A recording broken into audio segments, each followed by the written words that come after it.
ప్రభువుని నమ్ముకున్న తర్వాత మనందరం కూడా చక్కని మాట చెప్తూ ఉంటాం. కొన్నిసార్లు ప్రభువుని గురించి సాక్ష్యం చెప్తూ ఉంటాం.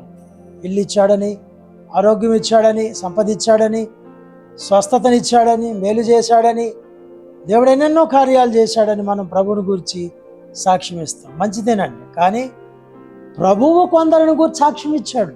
ఇది చాలా గొప్ప విషయం. మనం ప్రభువుని గురించి సాక్ష్యం ఇవ్వటం ఒకంత అయితే, మన గురించి ప్రభువు సాక్ష్యం ఇవ్వటం ఇంకా గొప్ప సాక్ష్యం కదండి. ప్రభువు కొందరిని గూర్చి ఇచ్చిన సాక్ష్యం ఏంటో మీకు చెప్పాలని నేను ఆశపడుతున్నాను. అబ్రహాము గురించి దేవుడు ఏం చెప్పాడో తెలుసా? అబ్రహాము నా స్నేహితుడు అని చెప్పాడు. అబ్రహాము దేవునితో స్నేహం చేసేవాడు. దేవుని మనస్సును ఎరిగి అబ్రహాము జీవించాడు. అబ్రహాము గురించి దేవుడిచ్చిన సాక్ష్యం, అబ్రహాము నా స్నేహితుడు. మోషే గురించి దేవుడు సాక్ష్యం ఇచ్చాడు, నా ఇల్లంతటిలో నమ్మకమైన వాడు. మోషే గురించి దేవుడు సాక్ష్యం ఇచ్చాడు. దావీదు గురించి దేవుడు సాక్ష్యం ఇచ్చాడు. దావీదు నా హృదయానుసారుడు, నా ఉద్దేశములన్నీ నెరవేర్చినవాడు అని చెప్పాడు. దేవుడు దావీదు గురించి ఇచ్చిన సాక్ష్యం.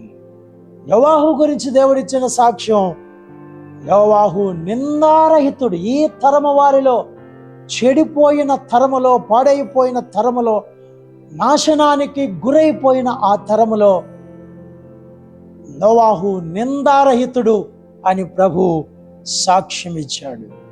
ఏలియాను గురించి దేవుడు చెప్పాడు, రోషము గల సేవకుడు. ఆ దినాల్లో అహాబు యెజబెలు దేశాన్ని పాడు చేస్తున్నప్పుడు ఏలియా రోషము కలిగి దేవుని కార్యాలు చేశాడు.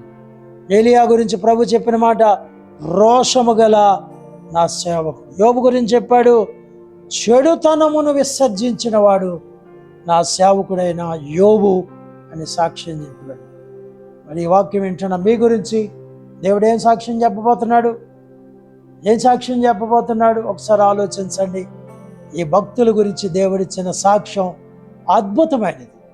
మీరు ప్రభుని గురించి చెప్పే సాక్ష్యం కంటే మీ గురించి ప్రభువు చెప్పే సాక్ష్యం చాలా గొప్పదని గుర్తించండి. అలాంటి సాక్ష్యం గలవారిగా, ప్రభువు చేత మెప్పు పొందిన వారిగా పొందాము. దేవుని మహాకృప మీ ఎల్లరకు తోడయుండును గాక. ఆమేన్, ఆమేన్, ఆమేన్.